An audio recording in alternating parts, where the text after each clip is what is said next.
നമുക്ക് കുറച്ച് എരുന്താണ് കേട്ടോ കിട്ടിയത്. അപ്പോൾ നമ്മളിതൊന്ന് നന്നാക്കി എടുക്കാൻ പോവുകയാണ്. അപ്പം നല്ല വലിയ എരുന്താണ്, ചെറിയ എരുന്തൊന്നുമല്ല, അത്യാവശ്യം വലിപ്പമുണ്ട്. അപ്പം ഞാൻ വിചാരിച്ചു കുറച്ച് നേരം ഇത് വെള്ളത്തിലിട്ട് വെക്കാം, എന്നാൽ ഇതിൻ്റെ ചളിയൊക്കെ ഒന്ന് പുതർന്ന് കിട്ടിയല്ലോ ഇതിൻ്റെ മേലുള്ളതൊക്കെ. അപ്പോൾ വെള്ളത്തിലിട്ട് വെക്കാൻ പോവുകയാണ്.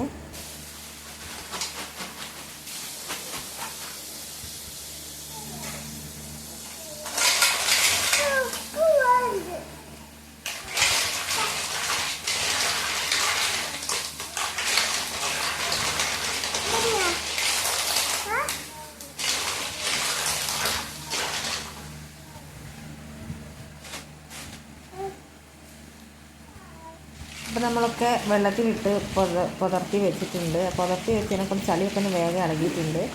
ഞാൻ 2-3 വെള്ളത്തിൽ കഴുകിയിട്ടുണ്ട്. അപ്പം കഴുകുമ്പോൾ നമ്മൾ ആദ്യത്തെ വെള്ളത്തിലെ നല്ലോണം ചെളിയുള്ളൂ കേട്ടോ. പിന്നെ വെള്ളത്തിൽ അങ്ങനെ ചെളിയിൽ പുതർത്തി വെച്ചതിനെക്കൊണ്ട് നല്ലോണം കഴുകുമ്പോൾ ചെളികളൊക്കെ അങ്ങോട്ട് വേഗം തന്നെ ഇളകി പോന്നിട്ടുണ്ട് കേട്ടോ. അപ്പോൾ നമ്മൾ അടുത്തത് 2-3 വെള്ളത്തിൽ എന്നാലും കഴുകിയിട്ടുണ്ട്. നമ്മൾ ഈ കിട്ടുന്ന വെള്ളത്തിലാണ് നമ്മൾ കറിയും വെച്ചാൽ കറിക്ക് നല്ല സ്വാദുണ്ടാവും കേട്ടോ, പുഴുങ്ങിയ വെള്ളത്തിൽ. അപ്പോൾ നമ്മൾ കഴുകലൊക്കെ കഴിഞ്ഞിട്ടുണ്ട്.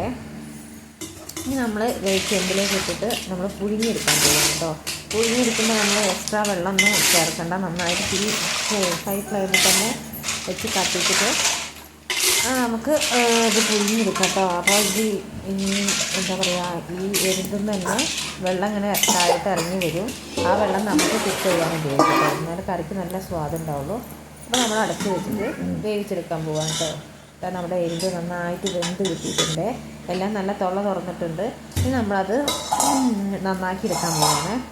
അപ്പോൾ നമ്മൾ ചെമ്പിൽ നിന്ന് ഇങ്ങനെ ഒരു ഡബറയിലേക്ക് നമുക്ക് മാറ്റിയെടുക്കാം കേട്ടോ. എന്നാൽ വേഗം ചൂട് കളയുകയും ചെയ്യും. നമുക്ക് വലിയ പാത്രമാകുമ്പോൾ ഇതിലത്തെ വെള്ളം നമുക്ക് സെപ്പറേറ്റ് മാറ്റി എടുക്കണം, എരുന്ത് വേറെ ആക്കിയെടുക്കണം കേട്ടോ. ഇതിൻ്റെ വെള്ളം നമുക്ക് ഒരു ചെറിയ പാത്രത്തിലേക്ക് ആക്കി വെക്കാം. എന്നാൽ വെള്ളം അതിലെന്തെങ്കിലും പൊടിയോ എന്തെങ്കിലുമൊക്കെ ഉണ്ടെങ്കിൽ ഊറി നിൽക്കും. മുകളിലുള്ള വെള്ളം മാത്രം നമുക്ക് കറിയിലേക്ക് ഒഴിച്ചാൽ മതി കേട്ടോ.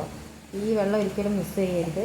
ഈ വെള്ളമാണ് കറിക്ക് നല്ല ടേസ്റ്റ് കൊടുക്കുക. പിന്നെ കറി വെക്കുമ്പോൾ നമ്മൾ അധികം ഉപ്പിടൊന്നും വേണ്ട, നല്ല ഉപ്പുപൊടി ഉണ്ടാവും ഈ വെള്ളമൊക്കെ ചേർക്കുമ്പോൾ.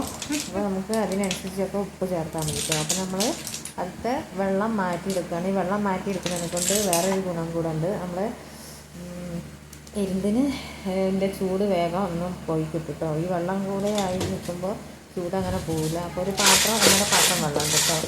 ഇത് ചൂടൊന്ന് പോയിട്ട് നമുക്കിതൊന്ന് മുറിച്ചെടുക്കാം. ചൂടൊക്കെ ഒന്ന് മാറിയിട്ടുണ്ട്. അപ്പോൾ നമ്മൾ തോല് ഇങ്ങനെ മാറ്റിയിട്ട് അതിൻ്റെ ഇങ്ങനെ ഒന്ന് ഞെക്കി കൊടുത്താൽ അതിൻ്റെ വേസ്റ്റിങ് പോരും കേട്ടോ. അതിൻ്റെ അടിഭാഗം ഒന്ന് ഞെക്കി കൊടുത്താൽ വേസ്റ്റിങ് പോരും. ഇത്രയേ ഉള്ളൂ കേട്ടോ നമ്മൾ ക്ലീൻ ആക്കി എടുക്കാൻ. അപ്പോൾ നമ്മൾ എരുന്തുകളൊക്കെ ഒന്ന് നന്നാക്കി എടുക്കാം കേട്ടോ.